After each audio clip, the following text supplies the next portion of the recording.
নমস্কার বন্ধুরা, বামস কিচেনে আজকে বানাচ্ছি ডিমের ঝোল। এখানে দেশি হাঁস মুরগির ডিম নেওয়া হয়েছে আর সেগুলোকে সেদ্ধ করে নেওয়া আছে। আর সব মশলাগুলো কিন্তু এখন রেডি করে নিয়েছি। এখানে নিয়েছি পেঁয়াজ কুচি, এটা রসুন বাটা, এখানে কাঁচা লঙ্কা, এটা আদা বাটা, আর আছে আলু, টমেটো আর ক্যাপসিকাম। তো আজকে ক্যাপসিকাম দিয়ে আর কি ডিম রান্না করছি। তো প্রথমে গ্যাসে কড়াই বসিয়ে দিয়ে কড়াইতে দিয়ে দিলাম পরিমাণ মতো সর্ষের তেল। আর প্রথমে কিন্তু ডিমগুলোকে লবণ আর হলুদ মাখিয়ে একটু ভেজে নিতে হবে। তো কড়াইতে আমি ডিমগুলো দিয়ে একটু লবণ আর অল্প একটু হলুদ গুঁড়ো দিয়ে ডিমগুলোকে একটু হালকা করে ভেজে নিচ্ছি। খুব বেশি কিন্তু ভাজবো না, তাহলে আর শক্ত একটা লেয়ার পড়ে যাবে ডিমের উপর, সেদ্ধ ডিমের উপর।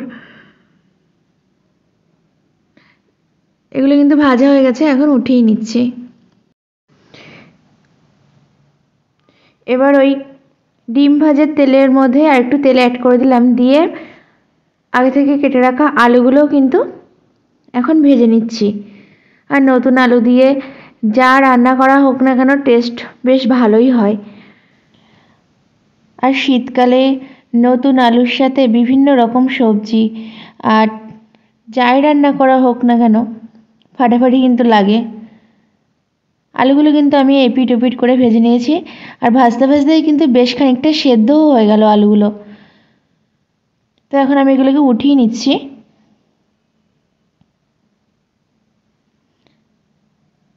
এবার এই আলু ভাজার তেলের মধ্যেই কিন্তু আমি অ্যাড করে দিচ্ছি কিছুটা গোটা জিরে।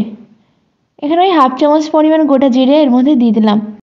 তার সাথে দিচ্ছি গরম মশলা ফোড়ন। এখানে এলাচ, লবঙ্গ আর দারুচিনি নিয়েছি, তো সেটা কিন্তু ফোড়নে দিয়ে এখন একটু ভেজে নিচ্ছি।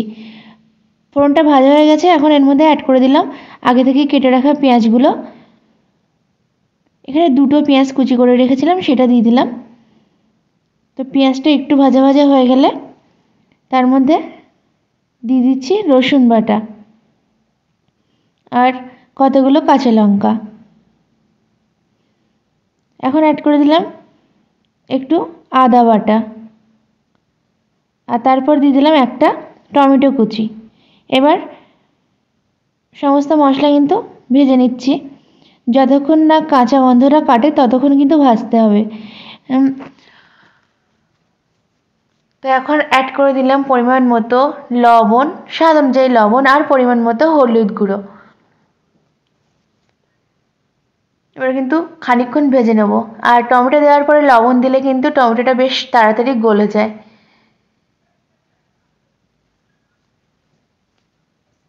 কিছুটা ভাজা হয়ে গেছে মশলাগুলো, এখন গুঁড়ো মশলাগুলো অ্যাড করছি। দিয়ে দিলাম 1 চামচ পরিমাণ জিরে গুঁড়ো, 1 চামচ পরিমাণ ধনে গুঁড়ো, আর হাফ চামচ পরিমাণ গোলমরিচ গুঁড়ো।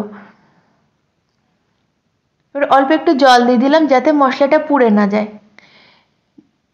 এবার কিন্তু এই মশলাটা কষিয়ে নিচ্ছি। একটু সময় এই মশলাটা কষিয়ে নিলে দারুণ একটা সেন্টও বেরোবে, আর বেশ ভাজাও হয়ে যাবে মশলাগুলো। তো মশলাগুলো এখন সমস্ত মশলা ভাজা হয়ে গেছে। এবার আমি এর মধ্যে আগে থেকে ভেজে রাখা আলুটা অ্যাড করে দিলাম। এবার আলুর সাথে সমস্ত মশলা মিশিয়ে কিন্তু আমি 2-4 মিনিট আলুটাকে মশলার সাথে কষিয়ে নেব। তো এখানে বেশ খানিকক্ষণ আমি আলুটাকে মশলার সাথে কষিয়ে নিয়েছি, আর এখন অ্যাড করে দিচ্ছি আগে থেকে কেটে রাখা ক্যাপসিকামগুলো। এখানে একটা বড় সাইজের ক্যাপসিকাম আমি কুচিয়ে নিয়েছিলাম, সেটা দিয়ে দিলাম। ক্যাপসিকাম দিয়ে কিন্তু আমি বেশিক্ষণ ভাজবো না, একটু নাড়াচাড়া করে কিন্তু এর মধ্যে জল অ্যাড করে দেবো। যে পরিমাণ ঝোল হবে সেটা বুঝে জলটা অ্যাড করতে হবে। তো আমি একটু পাতলা পাতলাই রাখবো ঝোলটা, সেই জন্যে একটু বেশি করে জল দিয়ে দিলাম।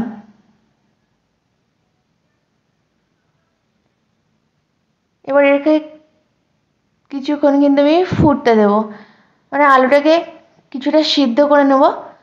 তারপর আগে থেকে ভেজে রেখে ডিমটা অ্যাড করব। এখন কিন্তু ঝোলটা ফুটতে শুরু করেছে, আস্তে আস্তে ফুটছে আর এখন গড়গড় করে ফুটে উঠেছে। এবার আলুগুলো সেদ্ধ হয়ে গেলে তারপর আমি এর মধ্যে ডিমটা অ্যাড করব। বেশ খানিকক্ষণ কিন্তু আমি হাই ফ্লেমে ফুটিয়ে নিলাম। আর এখন আগে থেকে ভেজে রাখা ডিমগুলোও অ্যাড করে দিলাম। এবার ডিমটা অ্যাড করে দিয়ে 5-7 মিনিট ফুটিয়ে নিলেই কিন্তু এটা রেডি হয়ে যাবে। ক্যাপসিকামের একটা সুন্দর গন্ধ বেরোচ্ছে। দেখুন উপরে কেমন তেল তেলও ভেসে উঠেছে।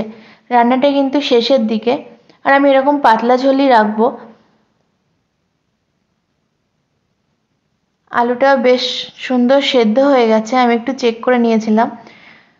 আর উপরে কেমন তেল তেলও ভেসে উঠেছে। রান্নাটা কিন্তু প্রায় শেষের দিকে। তো আমার রেসিপিগুলো যদি আপনাদের ভালো লাগে অবশ্যই কিন্তু আমার চ্যানেলটাকে সাবস্ক্রাইব করে আমার পাশে থাকবেন। আর আজকের রেসিপিটা কেমন লাগলো অবশ্যই কিন্তু কমেন্ট করে জানাবেন। আমার এখানে রান্নাটা হয়ে গেছে, তো আমি গ্যাসটা অফ করে দিয়ে কিছুটা একটা বাটিতে তুলে নিয়েছি। আর এটা ভাত, রুটি, লুচি, পরোটা সব কিছুর সাথে কিন্তু খাওয়া যায়। তো আজকের মতো রেসিপিটা এখানেই শেষ করছি। টাটা সকলকে।